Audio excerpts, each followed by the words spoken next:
শুধুমাত্র নামেই চলছে বাগেরহাট ২৫০ শয্যা জেলা হাসপাতাল।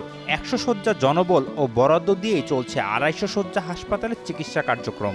চিকিৎসকের ৫৮ পদের মধ্যে ৩৩টি পদ শূন্য রয়েছে। অ্যানেস্থেশিয়া বিভাগে মাত্র একজন জুনিয়র কনসালটেন্ট দায়িত্ব পালন করছেন। অপরদিকে চিকিৎসক না থাকায় বিভিন্ন প্রয়োজনীয় চিকিৎসা সেবা দেওয়া যাচ্ছে না, এমনকি বন্ধ রয়েছে গুরুত্বপূর্ণ আইসিইউ সেবা। ২৫০ শয্যার হলেও প্রতিদিন গড়ে প্রায় ৪০০ রোগী ভর্তি থেকে চিকিৎসা নিচ্ছেন। শয্যা সংকটের কারণে ওয়ার্ডের বারান্দা, চলাচলের পথসহ রোগীদের চিকিৎসা দেওয়া হচ্ছে মেঝেতে। মাঘের এই শীতের মধ্যেই হাসপাতালটিতে প্রায় ১৫০ শতাধিক রোগী চিকিৎসা নিচ্ছেন ফ্লোরে। তবে দুঃখের বিষয় হচ্ছে রোগীদের দেওয়া হচ্ছে না হাসপাতালের খাবার। ৪ দিন ধরে এই ফ্লোরে আছি।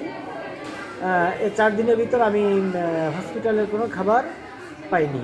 ফ্লোরে যারা থাকে, মানে আপনার বাইরে ওয়ার্ডের বাইরে ফ্লোরে যারা থাকে, তারা কেউই খাবার পায় না এবং তাদের কোনো খাবার দেওয়া হয় না।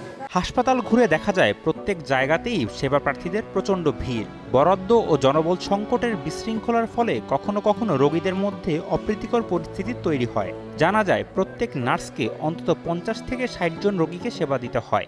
এখন বর্তমানে ২৫০ শয্যা জেলা হাসপাতাল বাগেরহাটের অবস্থা খুবই খারাপ।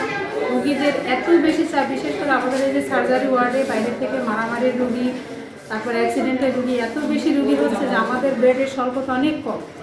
তারপরে ওষুধপত্র এগুলো আমরা যতটুকু সাপ্লাই আছে আমরা দেওয়ার চেষ্টা করতেছি। আমাদের সমস্ত বেড ফিল আপ হয়ে গেছে। এখন আমরা বাইরে যেখানে যে অবস্থাতে পারতেছি সেই অবস্থাতে আমরা রোগীর বেড দিচ্ছি, কারণ একটা পেশেন্ট অ্যাডমিশন হয়ে আসলে আমরা তো তাকে ফিরিয়ে দিতে পারি না। বাগেরহাট জেলার ১৭ লাখ মানুষের চিকিৎসার আশ্রয়স্থল এই হাসপাতাল। শয্যা সংকটের পাশাপাশি পর্যাপ্ত চিকিৎসক না থাকায় নানা রকম গুরুত্বপূর্ণ চিকিৎসা সেবা থেকে বঞ্চিত হচ্ছে জনগণ।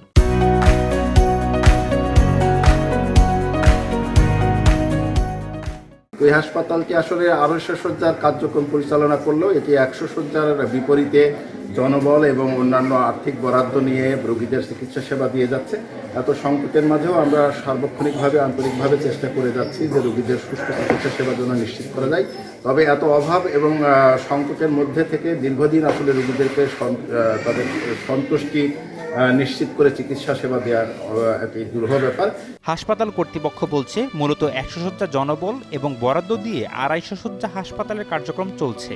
সকল বিভাগের পর্যাপ্ত চিকিৎসক, সেবিকা এবং বরাদ্দ সংকটের কারণে চিকিৎসা নিতে এসে ভোগান্তি পোহাতে হচ্ছে চিকিৎসা প্রার্থীদের। আমার বরাদ্দ কিন্তু এখনো ১০০ বেডের বরাদ্দ দিয়ে আমাদের হাসপাতাল চলছে। যে এইখানে ৫৮টা পোস্ট আছে, সেই পোস্টের আমরা ২৫ জন আমরা কর্মরত। আমাদের কিন্তু অর্ধেক রোগও নাই।